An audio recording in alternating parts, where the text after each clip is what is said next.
first one was perfect. Yeah, it kind of scared me a The bit. very The first first TV. TV was perfect. Oh yeah, because it blew out and the rest didn't. Yeah. That's why I put the biggest one directly in front of me. And then of course when I did myself, I did the mirror. That's what the mirror was for. Not a complicated metaphor. Awesome, not a complicated metaphor. No, it wasn't a complicated metaphor. Destructicon is not always about complicated. But it's very much a Destructicon piece, but also personal. Yeah. So, I mean, comments on any of the craftsmanship?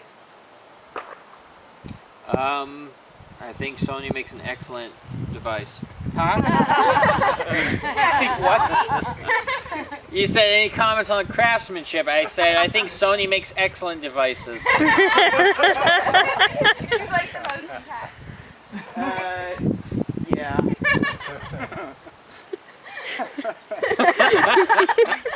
Okay, about the piece.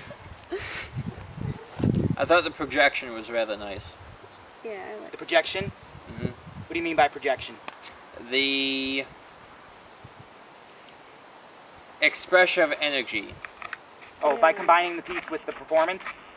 Or the actual smashing action? The smash of the TV and whatnot, I think it would have been fine even without that. I mean, it's obviously an integral part of the piece. But I'm speaking specifically about the vocal tone, how you spoke it, the way it reached to the crowd at the different points. Yeah, this was very much one that I rehearsed, like, ridiculously. I drive several hours, often. Twice a week I drive at least 2.5 hours.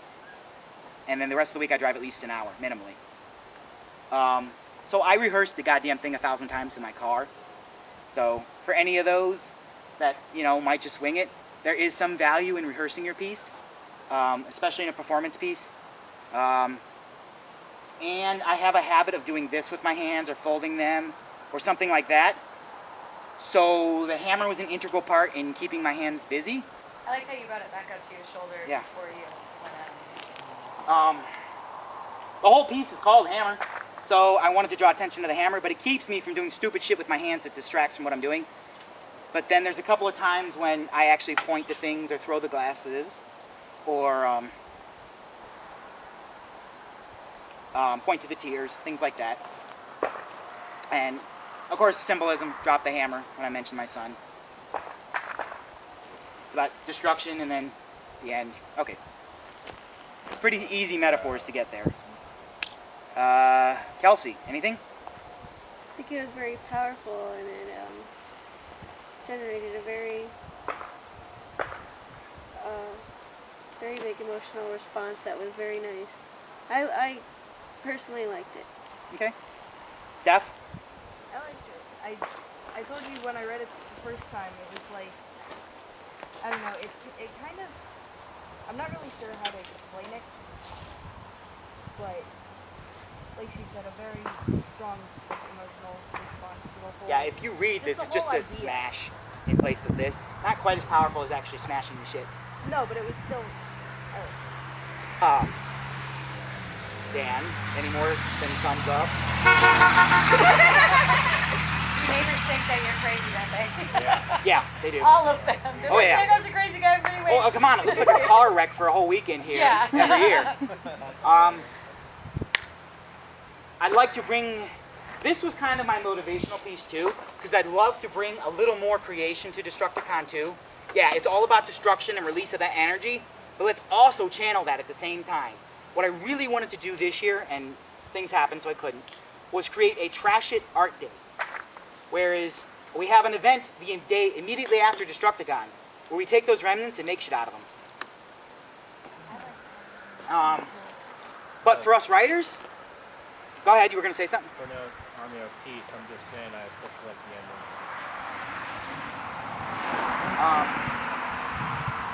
For us writers though, you can write something and recite it while you're smashing your shit.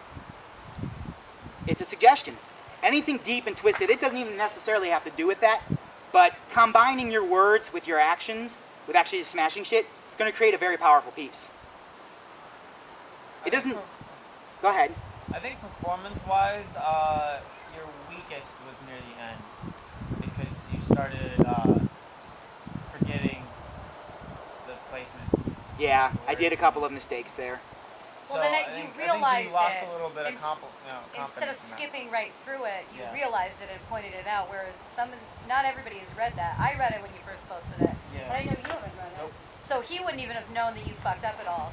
Yeah. And I caught it because I had read it before, and I was just like, oh, but like they tell you, just go through it. But that's Yeah, it's not what I did. you really have to think of that while you're doing it, though. And by then, you like, okay, now I'm.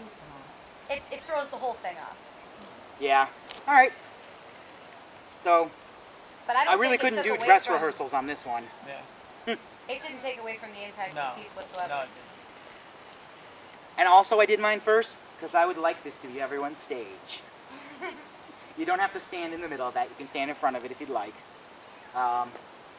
You have the gigantic spotlight of the sun, which suits my ego. I don't know if any of the rest of you want to be blinded for the sake of your ego. Yeah, that's about it. Any other comments? Alicia, you haven't said anything. Well, if you want a dress rehearsal something like this, get one of those squeaky hammers or a noodle or something. Oh, that's so gay. It's nearly the pop. Oh! Squeak! And they make those little squeak noises, yeah. I think I would be laughing too hard to do this right. Go ahead, what were you going to say, Dan? Not for this one, obviously, but for like future ones.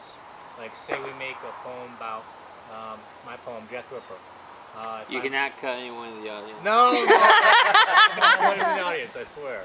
But like, dress up the parts. You have to be yourself. You're more comfortable being someone else, like actually acting it out, the whole costume and everything. Yeah. Yeah. There really are very few rules on this. It just depends on our venue. We couldn't do this in my fucking studio, that's for damn sure. Right.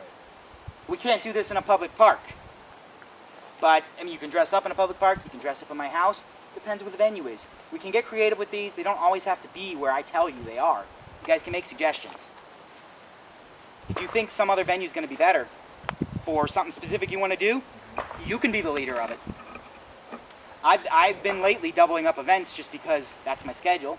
And I have more event ideas than we'll ever get to. And more keep happening. More ideas happen every day. So, and it's not just me. The people here suggest things that sound just fucking awesome.